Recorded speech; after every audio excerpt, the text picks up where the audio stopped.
Halo teman-teman semuanya, perkenalkan nama saya Ibnu Ramadan dengan NIM 24090100004 dari program studi Sosiologi Universitas Sumatera Utara tahun 2024. Di sini saya akan menjelaskan tentang upacara pernikahan adat Jawa Timur.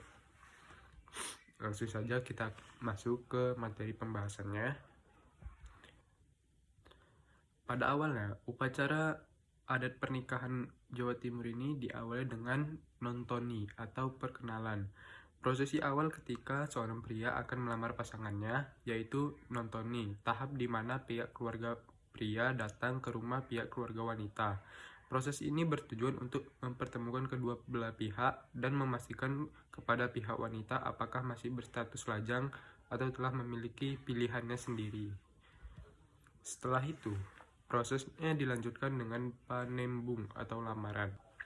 Apabila pada tahap nontoni pihak wanita telah memastikan berstatus lajang, maka akan dilanjutkan dengan proses panembung. Pada proses ini, pihak keluarga pria akan melamar pihak wanita untuk mempertimbangkan terlebih dahulu.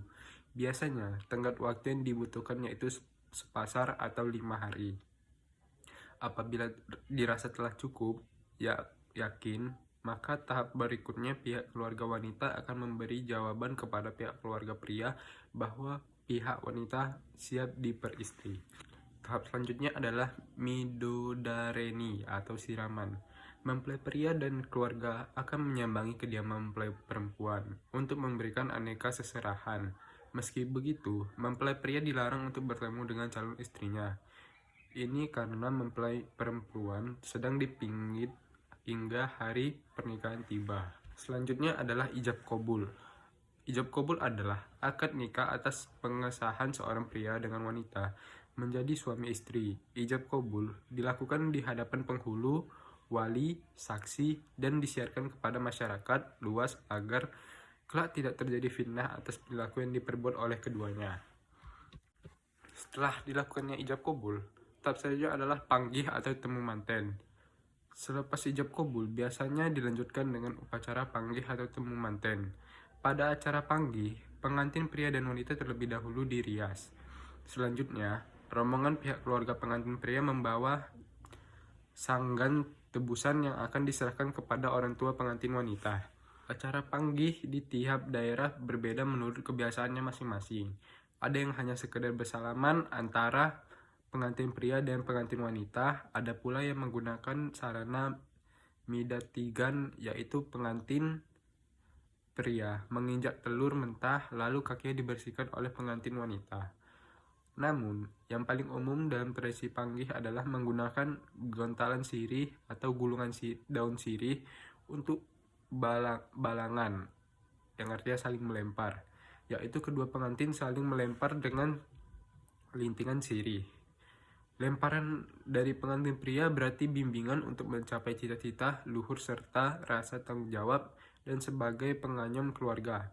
Sedangkan lemparan pengantin putri diartikan gondang kasih tahu atau istri yang menanggapi membalas dengan lemparan bakti yang penuh rasa cinta dan kasih suci.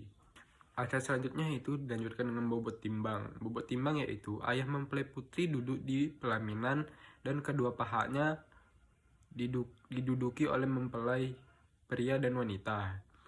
Ini lambang bahwa ayah mempelai wanita telah menerima menantunya dengan baik dan menganggapnya sebagai anaknya sendiri.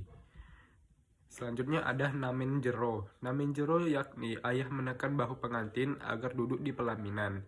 Artinya, kedua mempelai diberi tugas untuk memberi keturunan yang baik dan menjadi orang tua yang baik pula. Selanjutnya kacang kucur. Kacang kucur yaitu mempelai pria memberi penghasilannya kepada istri yang dilambangkan dalam wujud kacang merah, kacang hijau, kacang tanah, kedelai, beras kuning, dan logam. Kaya harus diterima sang istri dengan sapu tangan dan tidak boleh tercecer. Ini lambang bahwa istri harus mampu memanfaatkan secara hemat dan cermat. Acara selanjutnya adalah dulangan atau kelimahan. Dulangan yakni kedua mempelai saling menyuapkan nasi yang sudah dikepalkan oleh pengantin pria. Ini melambangkan bahwa dalam rumah tangga dipimpin oleh suami dan harus hidup dengan rukun, kerjasama, dan saling membantu.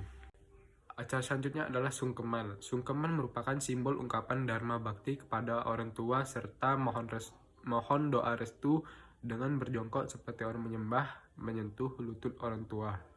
Saat sungkeman, keris pusaka yang dipakai pengantin putra harus dilepas terlebih dahulu. Acara selanjutnya adalah titik besan atau ngunduh mantu. Titik besan sering diartikan dengan ngunduh mantu. Pengantin beserta orang tua mempelai wanita, keluarga, dan tetangga mengunjungi besan atau orang tua mempelai pria. Sesampainya di rumah besan, mempelai wanita segera sungkem kepada mertua yang diikuti oleh mempelai pria. Hal ini sebagai wujud bakal pengantin pada orang tua dan mertua. Selanjutnya, mertua mendudukkan kedua mempelai di pelaminan. Lalu, orang tua pengantin pria menjemput orang tua pengantin wanita dan diajak untuk duduk di sisi pelaminan berdekatan dengan mempelai pria. Hal ini sebagai lambang penghormatan besan terhadap orang tua mempelai wanita. Dari upacara pernikahan adat Jawa Timur ini dapat diambil beberapa ilmu antropologi. Yang pertama ada ilmu antropologi sosial dan budaya, di mana struktur sosial yang artinya upacara pernikahan mencerminkan hakikat sosial, peran gender, dan hubungan kekerabatan dalam masyarakat Jawa. Misalnya peran sesepuh, keluarga besar, dan tamu undangan menunjukkan struktur kekuasaan dan hubungan sosial yang kompleks. Yang kedua ada nilai dan keyakinan. Setiap tahapan upacara mengandung simbolisme yang berkaitan dengan nilai-nilai seperti kesucian, keberuntungan, dan harmoni. Misalnya penggunaan bunga tertentu, makanan khusus, dan mantra-mantra memiliki makna simbolis yang mendalam. Yang ketiga ada norma dan adat istiadat. Upacara pernikahan mengatur perilaku individu dan kelompok sesuai dengan norma-norma yang berlaku dalam masyarakat Jawa. Pelanggaran terhadap norma-norma ini dapat dianggap sebagai penghinaan terhadap nilai-nilai kolektif. Yang keempat adalah struktur sosial. Mempelajari struktur sosial masyarakat Jawa Timur seperti sistem kekerabatan, strata sosial, dan peran gender dalam konteks pernikahan. Misalnya prosesi lamaran yang melibatkan perwakilan keluarga besar menunjukkan pentingnya hubungan kekerabatan dalam masyarakat Jawa. Yang kedua ada antropologi agama, di mana kepercayaan terhadap roh halus. Banyak upacara pernikahan Jawa Timur melibatkan ritual-ritual yang bertujuan untuk memohon berkah dari roh halus atau leluhur. Hal ini menunjukkan kepercayaan masyarakat Jawa terhadap keberadaan dunia gaib dan pentingnya menjaga hubungan baik dengan roh-roh tersebut. Yang kedua ada konsep kesatuan manusia dan alam. Upacara pernikahan seringkali melibatkan penggunaan bahan-bahan alami seperti bunga, daun, dan buah-buahan. Hal ini mencerminkan pandangan Jawa bahwa manusia adalah bagian integral dari alam semesta dan harus hidup selaras dengan alam. Yang ketiga ada antropologi simbol. Simbolisme warna. Penggunaan warna tertentu dalam upacara pernikahan memiliki makna simbolis yang spesifik. Misalnya, warna putih melambangkan kesucian, sedangkan warna merah melambangkan keberanian. Yang kedua ada simbolisme benda. Benda yang digunakan dalam upacara pernikahan seperti pakaian pengantin, gamelan, dan sesajen memiliki makna simbolis yang berkaitan dengan status sosial, kesuburan, dan kemakmuran. Sebagai tambahan, ada juga ilmu-ilmu sosial yang terkandung dalam upacara adat tersebut. Yang pertama adalah sosialisasi. Upacara pernikahan merupakan ajang sosialisasi yang penting, di mana individu belajar tentang peran sosial, norma, dan nilai-nilai yang berlaku dalam masyarakat. Yang kedua ada stratifikasi sosial. Upacara pernikahan seringkali mencerminkan stratifikasi sosial dalam masyarakat. Misalnya tata cara upacara, jenis makanan yang disajikan, dan hadiah yang diberikan dapat berbeda-beda tergantung pada status sosial keluarga. Yang ketiga ada institusi sosial. Pernikahan merupakan salah satu institusi. Yang ketiga ada institusi sosial. Pernikahan merupakan salah satu institusi sosial yang paling fundamental. Upacara pernikahan memperkuat keberadaan institusi sosial ini dan mengatur hubungan sosial antar individu dan kelompok. Yang keempat ada perubahan sosial. Upacara pernikahan juga dapat menjadi cerminan perubahan sosial yang terjadi dalam masyarakat. Misalnya, adanya adaptasi terhadap nilai-nilai modern dalam upacara pernikahan tradisional.